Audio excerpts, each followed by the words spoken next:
In today's video, we will be taking a look at the top 10 strongest Beyonders in Lord of the Mysteries. This ranking will not include outer deities or Beyonders we simply don't know enough of. Make sure to subscribe for more ranking videos. Let's get into it. At number 10, we do have the Black Emperor himself, Rosal Gustav. I'm placing him all the way at number 10 because he has, well, full authority over the Black Emperor pathway, and I do believe the Black Emperor pathway at higher sequences is one of the strongest pathways in Lord of the Mysteries. Simply the ability to resurrect is broken within itself, hence making me place him over here. Let's move on to number 9. At number 9, I am placing Blood Emperor Elise the Tutor.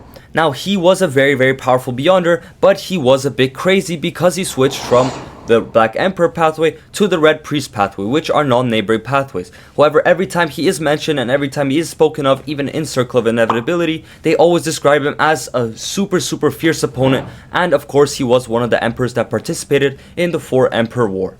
Let's move on to number 7. At number 8, we do have another Black Emperor Solomon. Now, the reason I'm placing him above Elisa Tudor and Rosal Gustav is because he had all living things obeying him when he was at his prime. He also had angels such as the Zaratul family, the Zoroast family, and other angel families all following his lead. And he did stop Elisa Tudor from becoming Black Emperor after being revived, hence making me believe he is stronger than Elisa Tudor. Anyways, that's it for him. Let's move on to number 7.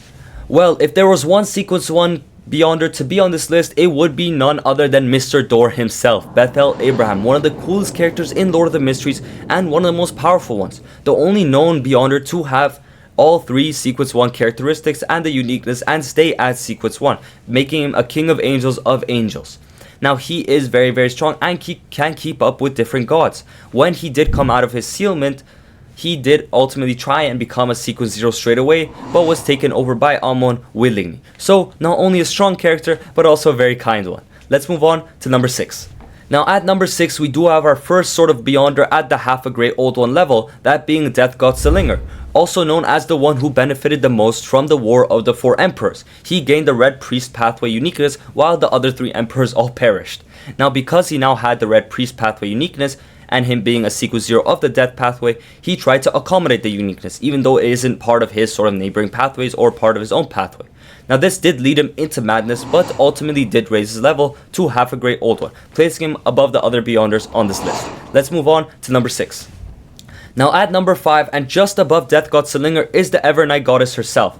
I do believe she is above Death God Slinger because she isn't crazy and she holds the uniqueness of 2 other pathways, that being the Twilight Giant pathway and the Death pathway. So not only is she controlling sort of more pathways, but she also isn't crazy in the head, hence making me believe if they were to encounter each other, she would ultimately win, even by if it's a small margin.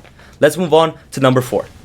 At number 4, I do have Amon, Error itself. Now, the reason I'm placing Amon above the Evernight Goddess and Death God Slinger is because, well, the 2 pathways he was a Sequence 0 in his prime were the Marauder and the Door pathways. We already saw what the Door pathway could do with Mr. Door. He is already 7th on this list by having only 1 pathway under his control. Now imagine adding the Marauder pathway to that and someone who controls both those pathways perfectly. In my opinion, he would win in a fight versus the Evernight Goddess and versus Death God Slinger. That's just my opinion though. Let me know in the comments what you guys think. Let's move on to number 3. Now, at number 3, we do have the Spectator himself, Adam. Adam is very powerful. We know this from all the countless times we've seen him and about the video I made about him.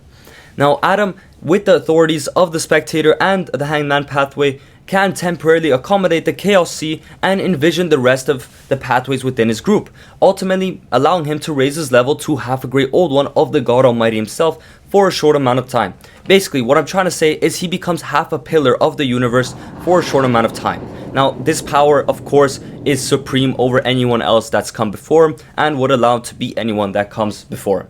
But he is bested by 2 people, so let's move on to those 2 people. Now, at number 2, we do have Klein Moretti. Now, the reason I'm placing Klein Moretti above Adam, even though they're in a very similar situation, and I do believe that the God Almighty is stronger than the Celestial Worthy, but Klein is somehow above Adam, is because, well, Klein Moretti does have all the control over the pathways he needs to, while Adam does not and can only envision them for a short amount of time. Adam also doesn't have full control over his Sephiroth, which is the Chaos Sea, while Klein is currently fusing with it and battling against Celestial Worthy. What I'm trying to say, if Klein comes back as, well, doesn't get taken over by Celestial Worthy, he will have the abilities of a pillar, basically. So he is basically half a pillar that has full authority over his 3 pathways. Anyways, That's Klein. Let's move on to number 1. Now at number 1 we have the true protagonist of this story, the ancient sun god himself. Now the ancient sun god had the authorities of 5 different pathways and was infinitely close to becoming the god almighty himself. Basically this amount away from becoming a pillar of the universe. Now of course he didn't want this to happen because he would get taken over by that pillar, the god almighty, but he was that close. So basically he isn't half a great old one, he is a pseudo great old one, the only character in the series out of these that can be called that. That is why he is leagues above anyone else before him. In the future maybe we'll see Klein Moretti catch up to that status. Anyways, that's it for this video. Let me know what you guys thought, if you guys agree or not, who else you would place on this list, who else you would replace. Make sure to subscribe for more ranking videos, and have a great day.